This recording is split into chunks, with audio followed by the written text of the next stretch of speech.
Okay. This is the case. Have I ever said that there is a mistake in the Quran? Yes or no? No. Yes or no? No. Have I ever said that there is a mistake in the Quran? Yes or no? No. The markings. I am asking you for the third time.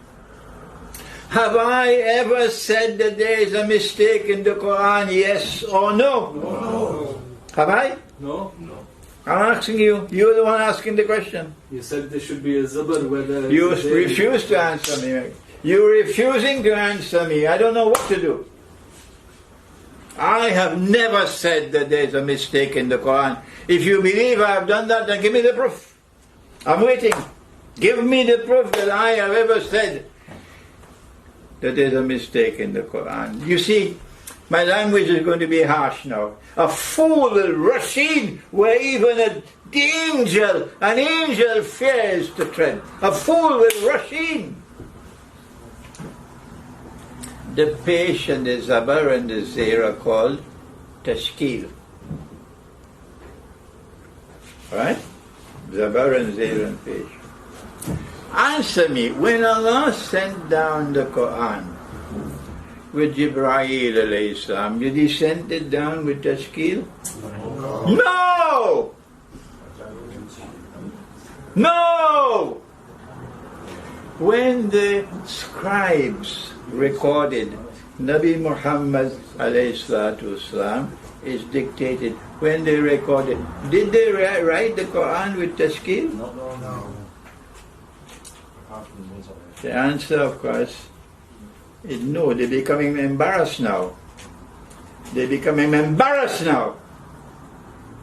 So when did the tashkil come? Not even in the time of the companions. Nobody in the time of the companions had tashkil. So how can you say that the tashkil is a part of the Quran unless you are, excuse my language, you are jackass? How can you say that the tashkil is a part of the Quran unless you are a jackass? Don't you have any sense in your head? Who put the tashkil there? Was it the angel? Huh? Human beings did it. Why did they do it? I'm glad that they did it. Why? Because they helped us. We were not Arabs.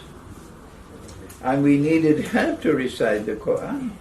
They did the right thing to put in the tashkil. And we thank them for that. It makes it so easy for us who are not Arabs to recite. But we cannot make the mistake of ever saying that the tashkil are a part of the Quran. Unless you are a jackass. Unless you are a jackass. You cannot say that the tashkil are a part of the Quran. I have to use this language because they don't understand anything else. Yes. And they insult me. And they abuse me. And they declare all kind of things on me. And they are pathetically ignorant.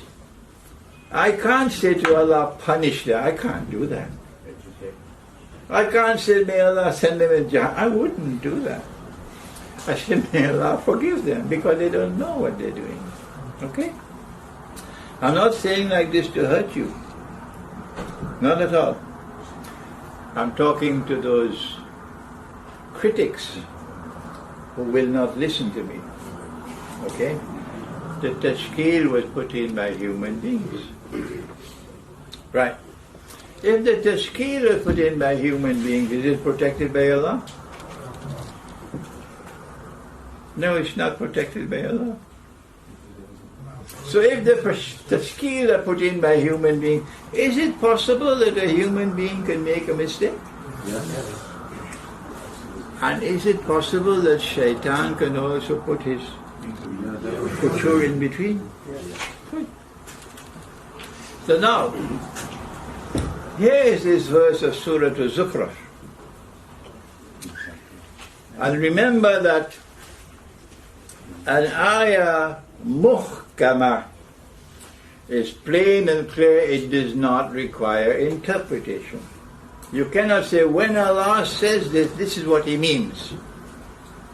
Because it is plain and clear, it doesn't need any interpretation.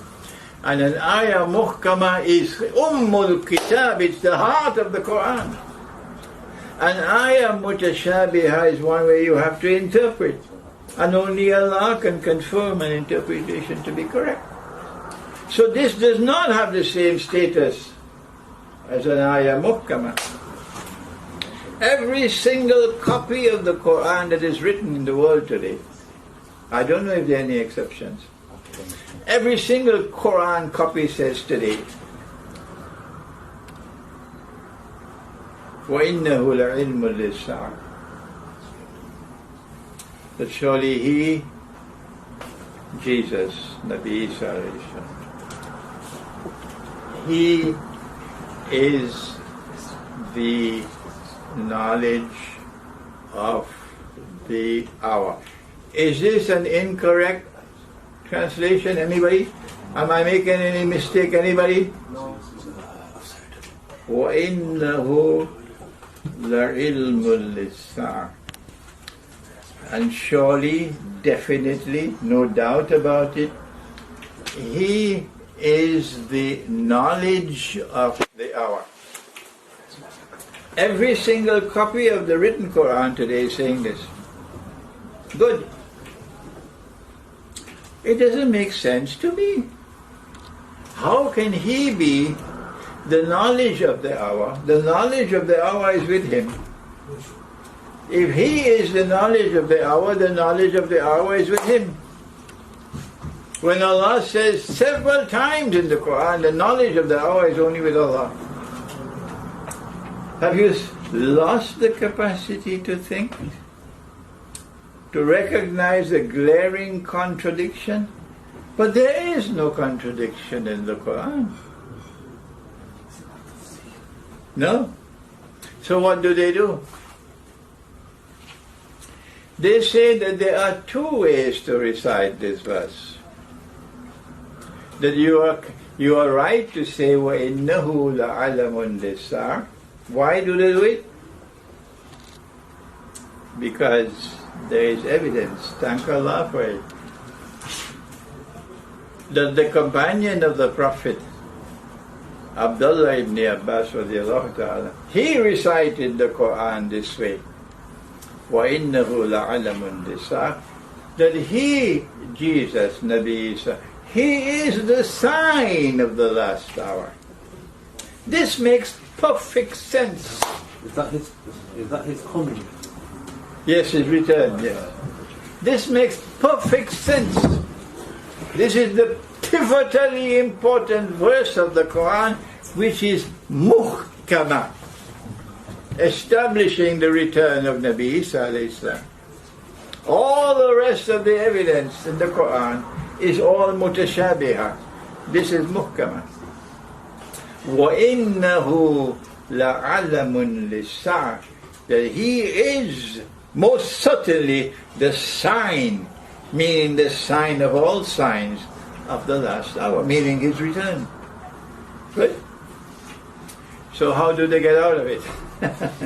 They say, when Allah said He is the knowledge of the hour, what Allah meant by that is that He is the sign of the last hour. So now, let me tell you what you've done. Not only foolishly, but dangerously so. You've taken an ayah muhkama and transformed it into an ayah mutashabiha. What will Allah do with you? Ayah muhkama is the heart of the Quran. You don't play games with an ayah muhkama. What you've done is invalid. To try to save yourself from the contradiction. He is the knowledge of the hour, therefore the knowledge of hour is with Him, but Allah says the knowledge of the hour is only with me. They can't get out of this contradiction, so they have to take an ayah muhkama and transform it into an ayah mutashabiha, which is wrong. So tell them, keep on calling Imran a kafir. Yes, see what's going to be the result on Judgment Day.